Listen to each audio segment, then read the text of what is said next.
At ng Catholic Bishops Conference of the Philippines o CBCP ang publiko na makiisa sa gagawing aktibidad ng simbahan para sa trilyon na peso movement. Sa panayam ng Bombo Radyo Kawayan kaya Father Tony Ancheta ng Catholic Bishops Conference of the Philippines, sinabi niyang magsasagawa sila ng pagkilos para sa trilyon peso movement sa darating na Nobyembre at 30. Anya kung matatandaan, ang unang bugso ay sasagawa sa pamamagitan ng trillion peso march noong September 21 at ngayong November 30 ay inaasahang makikiisa ang lahat ng diocesan sa aktibidad kung saan magkakaroon ng symposium na gaganapin sa Santiago City mula alas 9 ng umaga hanggang alas 11 ng umaga. Layunin ng naturang aktibidad ang sama-samang panalangin para sa katotohanan, katarungan at kapayapaan, bukod pa sa pagpapalawak ng kaunawaan ng publiko hinggil sa mga kasalukuyang kaganapan sa bansa. Ang gaganaping symposium na pangungunahan ni former Representative Franz Castro ay naasahang dadaluhan ng mga parishioners at iba pang nagnanais ng transparency. Ganito ang bahagi ng pahayag ni Father Tony Ancheta. Ay nagmula sa sabi natin faith communities, interfaith communities, yung ecumenical groups, so para sama-samang ipagpatuloy yung pagkilos para sa katotohanan, katarungan, ayan yung kapayapaan sa ating bansa. Sa ang ini-invite kasi namin mga parishioners, mga ganon. And then para simple lang, dahil marami na tayong nariring kaliwat kanan, may gitna, may harap, ganon.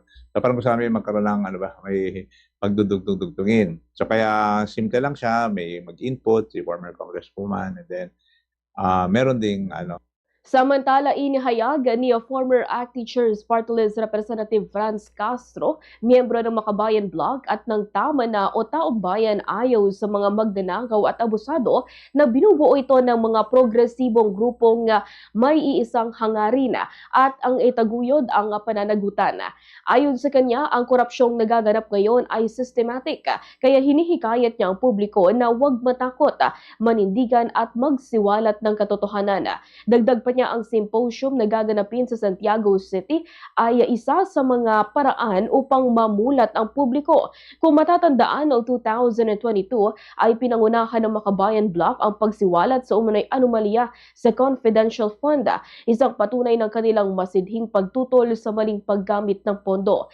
Nagpahayag rin siya ng buong suporta sa Simbahang Katolika at pagsusulong ng pananagutan, katotohanan at transparency sa pamamahala ng mga lider ng bansa.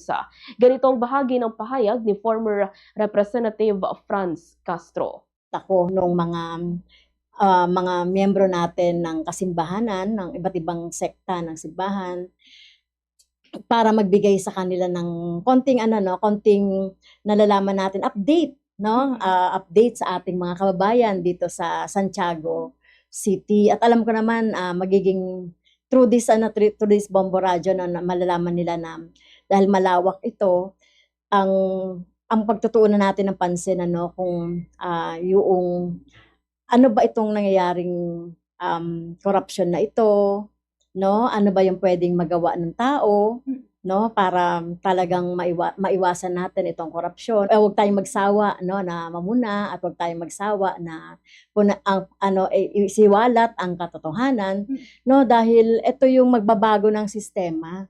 Ang korupsyon na nagaganap sa ating bansa kasi ay systemic. Na ito, nagpahayag din siya ng buong suporta kasama ang Makabayan Bloc kay House Speaker Bogie D para sa anti-dynasty bill na una na rin nilang isinulong noon. Umaasa siya na sa pamamagitan ng anti-political dynasty bill ay mabuo na ang enabling law na siyang magsasabatas dito na isang malaking hakbang para magbago ang sistema. Sa November 30, inaanyayahan ng lahat sa mga programang gaganapin sa Luneta ang pagpapanagot lahat ng sangkot. Dapat managot na sabayan ng trillion peso movement sa EDSA.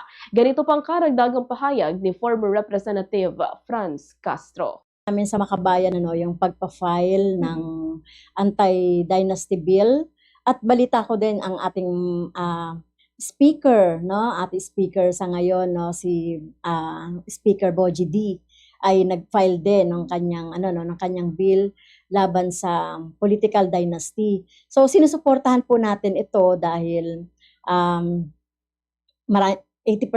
no ng ating mga nasa Kongreso, Senado ay talagang binubuo ng mga political dynasty. So ang political dynasty kasi